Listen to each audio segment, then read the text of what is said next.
You hear the roar first not of a beast, but of 50,000 voices rising as one. The sand beneath your feet is already stained, the sun pressing down like a weight on your shoulders. Across the arena floor, something moves in the shadows of the gate. You're not a warrior, you're not a hero. You're simply the next offering in a ritual Rome has perfected into an art form, the transformation of death into spectacle, suffering into statecraft. Before we step deeper into this world, I'd love to know, where in the world are you watching this from? It genuinely amazes me how a story this brutal, this ancient, can still grip people from every corner of the globe centuries later. This is Rome at the height of its power, when emperors measured their legitimacy not in laws passed or territories conquered, but in the scale of violence they could orchestrate for public consumption. The Colosseum, inaugurated in AD 80 under Emperor Titus, could hold the population of a small city, all gathered to witness what the Romans called Munera and Venatians and Naumachia. But these Latin terms, clinical and distant, obscure what actually happened in those arenas. They were laboratories of cruelty, stages where the boundaries between justice, religion, entertainment, and sadism dissolved completely. The stone archives and eyewitness accounts that survived from poets like Martial to philosophers like Seneca reveal a civilization that didn't just tolerate brutality, it ritualized it, funded it with state resources, and turned it into a civic duty. What's most unsettling isn't simply that Romans watched people die. It's that they watched people die in ways specifically designed to humiliate, to reference mythology, to demonstrate total imperial control over flesh, fate, and the natural world itself. These weren't spontaneous eruptions of violence. They were curated, choreographed, and commemorated in stone reliefs and poetic verses. This is the story of how death became theater, and theater became law. The practice didn't begin in the Colosseum. It began 3.5 centuries earlier in a place far less grand a cattle market called the Forum Boarium, where the air hung thick with the smell of livestock and river mud. In 264 BC, a Roman nobleman named Decimus Junius Brutus Sceva had lost his father. To honor the dead man's memory, he did what wealthy families in southern Italy had begun doing. He staged a fight to the death. Not a symbolic one, an actual combat between armed slaves, their blood spilled onto the ground as an offering to the deceased. The historian Livy, writing centuries later, identified this as the first recorded gladiatorial combat in Rome. But it wasn't a public event. It was a funeral, right, what Romans called a munus, meaning duty or gift. 3 pairs of men fought that day, and the crowd that watched was not an audience. They were mourners, bearing witness to a sacrifice. This ritual had roots in the Samnite and Campanian cultures Rome had absorbed through conquest. In those regions, warrior duels at gravesides were a way to honor fallen soldiers and appease restless spirits. Death, in this context, held religious weight, but something shifted as Rome grew.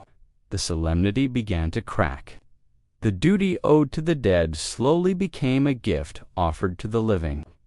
By the late 3rd century BC, these private funeral games started appearing during public festivals. The Senate, seeking to curry favor with the gods during times of crisis, began funding them as part of the Luditha state-sponsored games held in honor of Jupiter and other deities. What had been intimate and sacred was now civic and political. The blood still flowed, but its meaning had changed. It no longer belonged to the dead. It belonged to the state, and the state had plans for it. By the time of the late Republic, Rome had learned that spectacle was power. Generals returning from foreign wars brought back not just golden slaves, but exotic animals, lions from Africa, bears from the northern forests, leopards from the east, Pompey the Great in 55 BC. Staged games featuring the slaughter of hundreds of elephants, a display so disturbing that even some Romans recoiled. Cicero, witnessing the massacre, wrote that the crowd felt pity rather than pleasure, but the message had been sent. Rome could command not only men, but nature itself. It could drag creatures from the edges of the known world and kill them for applause. This is where the Venetians took shape-staged hunts, where trained fighters called bestiarii faced wild animals in choreographed combat. Some of these men were volunteers, drawn by the promise of fame or coin, but many were not. They were criminals, prisoners of war, or slaves with no choice but to step into the arena and fight a starving lion with a short spear and a prayer. The animals, too, were tools. They were deliberately starved for days before their appearance, their hunger sharpened into a weapon to ensure a swift and bloody end. Archaeological evidence from Roman Britain uncovered the pelvis of a man bearing deep bite marks consistent with a large feline jaw. He had died fighting a lion, and his bones became a silent record of that final, desperate struggle. But the most grotesque evolution of arena violence was the damnatio ad bestias condemnation to the beasts. This wasn't combat, it was execution disguised as entertainment. Criminals and Christians, political dissidents and deserters, were led into the arena unarmed and thrown to animals trained to kill. The spectacle served a dual purpose. It punished the condemned in the most public and degrading way imaginable, and it reminded the crowd what happened to those who defied Rome. The philosopher Seneca, who attended these midday executions, described them with revulsion. He wrote of men being driven out into the open, defenseless, their only role to die visibly. Some prisoners, he noted, chose to kill themselves before their scheduled appearance, using whatever means they could find to rob the crowd of its spectacle. It was their final act of defiance in a system designed to strip them of every shred of agency. The mechanics of these beast executions revealed just how calculated the cruelty was. Handlers would withhold food from lions and bears for days, sometimes weeks, keeping them in darkness before suddenly flooding their cages with light and noise. The disorientation and hunger transformed already dangerous animals into frenzied killers. Meanwhile, the condemned were sometimes tied to posts or stakes, unable to run, forced to stand and wait as the gates opened.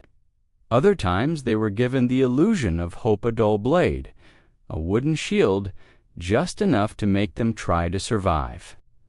To give the crowd a few more minutes of struggle before the inevitable end, stone reliefs from amphitheaters across the empire capture these moments with unsettling detail. In one carving from the 2nd century, a man with a spear faces a charging leopard. The animal's muscles tensed mid-leap, the fighter's face frozen in concentration, or turrets impossible to tell which. Another mosaic, discovered in a wealthy Roman villa, depicts a bestiarius standing over the corpse of a lion, victorious, blood pooling beneath the beast. These images weren't hidden away. They decorated dining rooms and public baths, normalized and celebrated as symbols of Roman dominance over the wild world. Yet even this wasn't the limit of Rome's imagination. Enter the naumachia, the naval battles. If Rome could turn sand into a killing floor, why not turn it into a sea? Julius Caesar, in 46 BC, ordered the excavation of an enormous artificial lake near the Tiber. He filled it with water and warships real triremes and biremes, and manned them with prisoners condemned to death. They were divided into 2 fleets, one representing Tyre, the other Egypt, and ordered to reenact a historical naval battle. But this wasn't theater. The weapons were real. The stakes were absolute. Thousands of men fought and drowned as the Roman elite watched from the banks, sipping wine and placing bets. Augustus, Caesar's heir, went further. In 02 BC, he constructed a basin so vast it required its own aqueduct, the Aqua Alcitino, to fill it. The artificial lake measured over 1,800 feet long and 1,200 feet wide, large enough to accommodate 30 warships. On those waters, 3,000 men fought to the death in a reenactment of a battle between Athens and Persia. The scale was staggering, the logistics almost unfathomable. Moving that much water, building that many ships, training that many condemned men to row and fight it was a demonstration not just of wealth, but of total control over the physical world. The engineering alone required a level of coordination that rivaled actual military campaigns. Hundreds of workers dug the basin. Engineers designed drainage systems to fill and empty the lake. Naval architects constructed ships that needed to be seaworthy enough for combat, but shallow enough for the artificial depth. And the condemned, men many of whom had never seen the ocean, were taught to row in formation, to operate ramming tactics, to fight with naval weapons, all so they could die convincingly. Decades later, Emperor Claudius took the concept to a natural setting. In AD 52, he staged a Nomachia on the Fuson Lake, a massive body of water in the mountains east of Rome that he was in the process of draining for an engineering project. 19,000 combatants, prisoners, and slaves were divided into fleets and forced to fight. Before the battle began, they saluted the emperor with words that would echo through history. Morituri te salutant. Those who are about to die salute you. It's unclear whether the phrase was spontaneous or scripted, but it captured something essential about the arena, a fatalism so complete it became ritual. The battle itself was chaos. Ships collided and splintered. Men drowned in armor too heavy to swim in. Survivors clung to debris only to be run down by enemy vessels or executed by archers positioned on the shore. When it was over, the water was thick with bodies and wreckage, and Claudius hosted a banquet on a platform overlooking the carnage. The message was unmistakable. Rome could stage war as entertainment, and even Natura Mountain Lake could be conscripted into service. Some historians believe the Colosseum itself was occasionally flooded for smaller-scale naval battles, though the evidence is debated. What's certain is that by the time the amphitheater opened under Titus, the concept of the Nomachia had become synonymous with imperial grandeur. To flood an arena and fill it with death was to prove that Rome's power extended even over the elements. Emperor Domitian later constructed the Nomachia Vaticana near what is now Vatican Hill in AD 109. Ensuring the tradition endured well into the 2nd century. These weren't rare spectacles. They were recurring demonstrations of imperial omnipotence. But perhaps the most psychologically disturbing spectacles were those staged during the midday lull between gladiatorial bouts, the mythological executions. These weren't simply killings. They were performances, carefully designed to humiliate the condemned by forcing them to reenact the deaths of figures from Greek and Roman mythology. The poet Martial, who attended the opening games of the Colosseum, recorded what he saw with a mix of awe and horror. He described a man dressed as Orpheus, the legendary musician, entering the arena with a lyre. In the myth, Orpheus's music could charm wild beasts. In the Colosseum, it could not. A bear was released, and the man was torn apart as the crowd cheered. Another execution mimicked the myth of Pasiphae, the queen cursed to desire a bull. Martial's account is cryptic and disturbing, suggesting that a woman or perhaps a condemned man in costume was subjected to a violent encounter with an animal in a grotesque parody of the myth. The exact nature of the act is unclear, but the intent was not to degrade the victims so completely that their death became both punishment and punchline. Other myths were similarly perverted. The tale of Icarus, who flew too close to the sun and fell to his death, was recreated by suspending a condemned criminal from ropes and pulleys high above the arena floor, then releasing him to plummet onto rocks or sharpened stakes below. The story of Hercules on his funeral pyre, where the hero burned alive on Mount Oto, became a template for immolation. The tunica molesta garment soaked in pitch was fastened to the condemned and ignited. Sometimes victims were tied to posts in the center of the arena and set ablaze as living torches. The flames consumed them slowly while the audience ate lunch and discussed the morning's gladiatorial matches. Tertullian, a Christian writer living under Roman rule in the 2nd century, bitterly described how believers were mocked as kindling men, their executions staged as fiery reenactments of mythic punishment. He wrote with barely contained rage about how Christians were burned, mutilated, and torn apart while dressed as figures from pagan mythologia, final insult that denied them even the dignity of dying as themselves. The arena didn't just kill, it narrated death, framing suffering within stories the audience already knew, turning agony into allegory. These mythological tortures reveal something essential about Roman spectacle. It wasn't enough to simply end a life. The death had to mean something, had to reference something larger: divine justice, imperial power, the thin line between civilization and chaos. The arena was a space where Rome externalized its anxieties and appetites, where the state's monopoly on violence was performed and celebrated. Every execution was a sermon in blood, every death a reminder that the emperor controlled not just the present, but the stories themselves. The aftermath of these spectacles rippled outward in ways both tangible and invisible.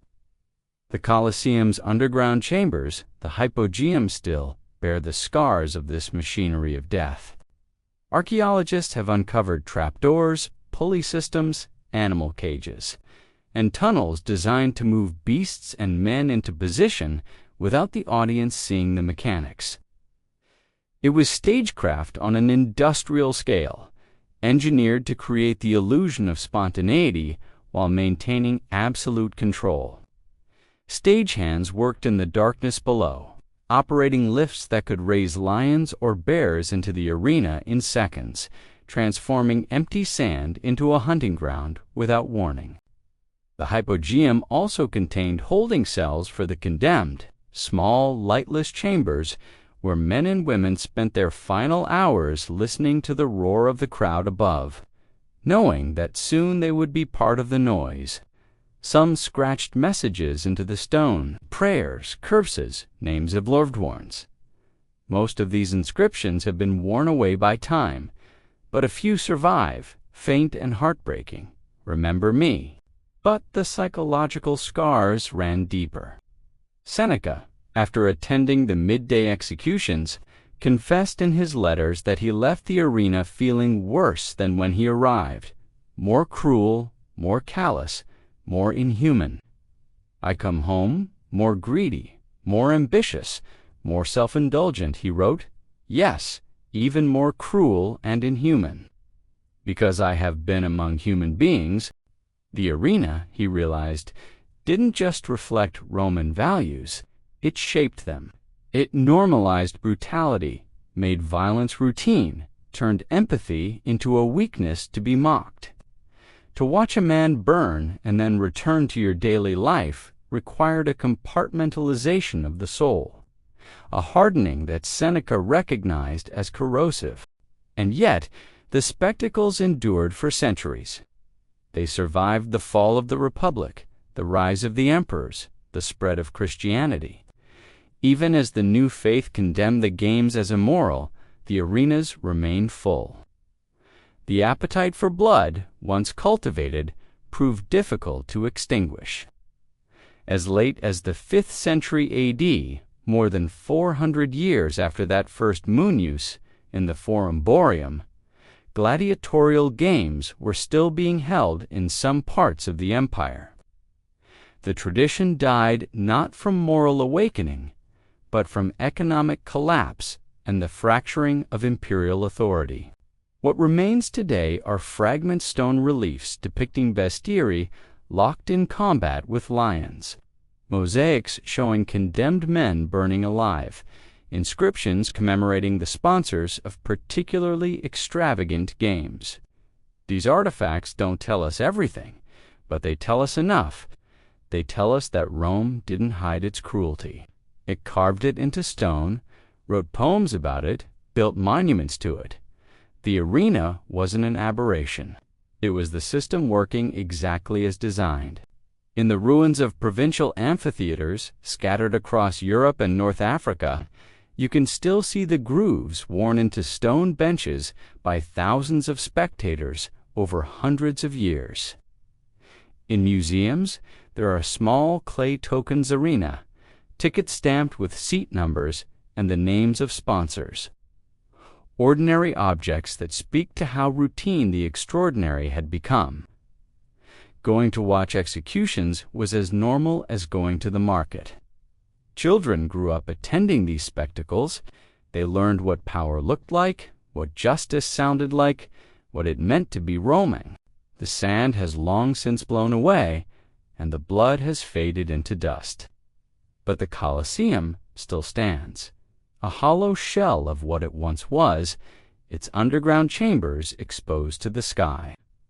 Tourists walk where men once died, and the walls no longer echo with screams. Yet in the silence, something lingers, a question that Rome answered with stone and spectacle, with water and fire, with blood spilled in the name of gods and emperors and the insatiable hunger of the crowd. How do you measure a civilization's power?